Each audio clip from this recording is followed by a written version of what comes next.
Desde que Martinho Lutero pregou suas 95 teses na porta da igreja do castelo de Wittenberg há mais de 500 anos, a música assumiu um papel fundamental na identidade da igreja evangélica. É quase impossível imaginar um culto sem cânticos, hinos ou corinhos. A fé evangélica se expressa em palavras, mas também, inquestionavelmente, em melodias.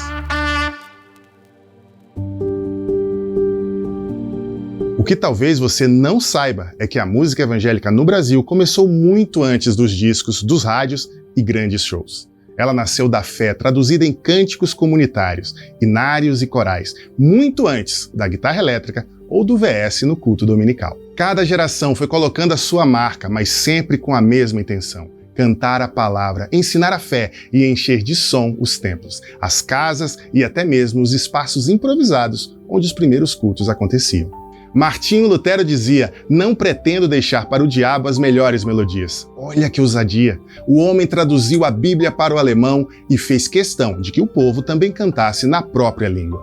Até então, os cânticos da igreja eram restritos ao latim, incompreensíveis para o povo comum. Lutero rompeu com essa barreira e abriu espaço para que o canto fosse também um ato de participação comunitária. Foi ele quem pegou músicas populares da época, trocou as letras e colocou todo mundo para cantar na igreja. Um gesto simples, mas revolucionário, porque transformava aquilo que estava distante em algo familiar, próximo e popular. Lutero acreditava que a música era pedagógica. Se o povo esquecia do sermão, ainda guardava o cântico. E convenhamos, quem nunca saiu de um culto cantarolando um refrão sem nem lembrar direito dos 3 pontos do sermão? Foi por isso que ele criou o coral luterano, envolveu mulheres, crianças e toda a comunidade. Uma verdadeira revolução sonora dentro da reforma. É como se ele tivesse inventado a primeira playlist de música evangélica. Mas não era uma playlist no celular ou numa plataforma digital. Era uma playlist na alma. Era a fé embalada em melodias, transmitida de boca em boca, de casa em casa, de geração em geração. Esse movimento iniciado por Lutero também ajudou a redefinir a própria experiência de culto. Antes o povo assistia, agora participava. O canto coletivo dava voz a homens, mulheres e crianças, transformando a adoração em um ato comunitário, vivo e acessível. A música, nesse sentido, não era apenas pano de fundo para a liturgia, mas um verdadeiro instrumento de inclusão e participação comunitária. Pela primeira vez, a fé deixou de ser apenas ouvida e passou a ser cantada por todos, como parte da identidade do povo de Deus.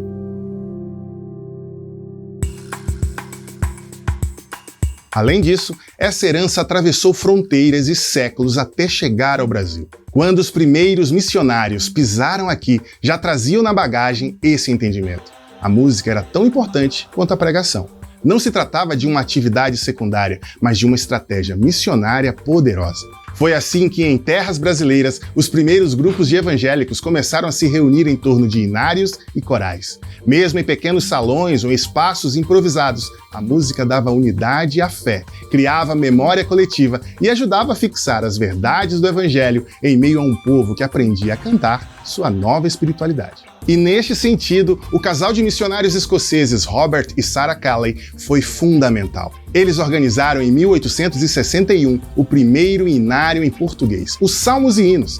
Eram apenas 50 cânticos, mas foi suficiente para virar o setlist oficial de muitas igrejas.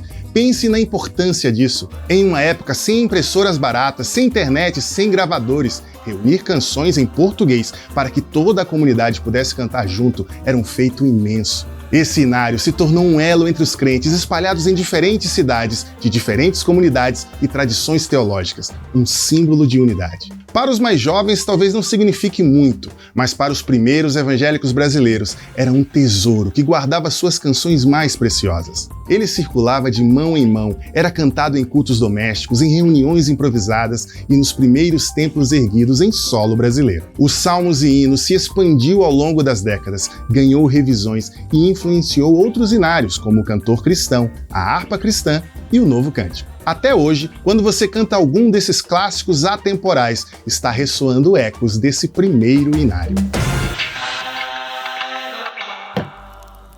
Mas você pode estar se perguntando, Quando tivemos a primeira gravação evangélica no Brasil? Bom, segundo a autora Henriqueta Rosa, em seu livro Música Sacra Evangélica no Brasil, de 1961, a primeira gravação evangélica conhecida no Brasil teria acontecido ainda em 1901, em São Paulo, quando José de Araújo Coutinho Júnior raspou a cera de um cilindro usado e gravou em um fonógrafo o hino "Se nos cega o sol ardente", o número 430 do Inário Salmos e Hinos.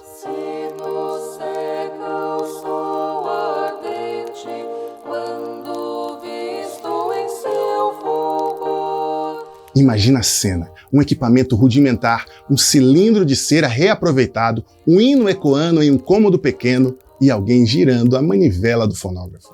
Não havia estúdio, não havia isolamento acústico e nem mesa de som, mas havia fé, coragem e uma ousadia tremenda de registrar em som aquilo que até então era apenas cantado ao vivo.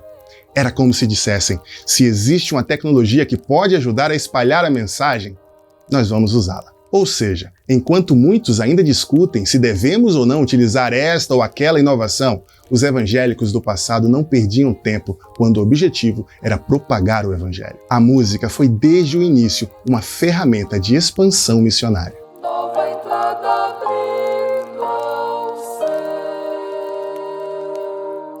Este programa tem o objetivo de levar ao vosso coração a mensagem de esperança encontrada no Evangelho do nosso Senhor e Salvador Jesus Cristo. No final da década de 1940, surgem os primeiros grandes nomes da música evangélica brasileira.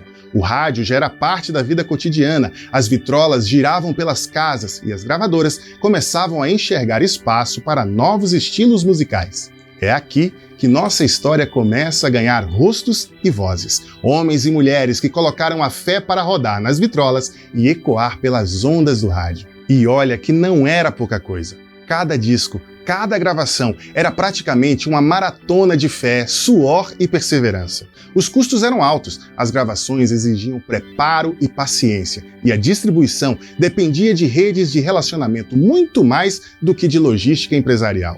Mas eles acreditavam que valia a pena. E realmente valeu. A música evangélica brasileira nasceu de vozes corajosas, de melodias simples, mas carregadas de fé. O que começou em inários e corais logo ganharia microfones, estúdios e palcos. E com cada inovação tecnológica, do fonógrafo à vitrola, do rádio ao streaming, a mensagem continuou a mesma, apenas encontrou novas formas de ser transmitida. E ainda estamos só começando essa viagem. No próximo episódio, vamos conhecer o homem que afinou a fé brasileira em 78 rotações por minuto. De sapateiro a pastor e cantor, vamos conhecer este rouxinol que espalhou as melodias do evangelho pelo Brasil. Não se esqueça de se inscrever aqui no canal para não perder os próximos episódios. A gente se vê lá!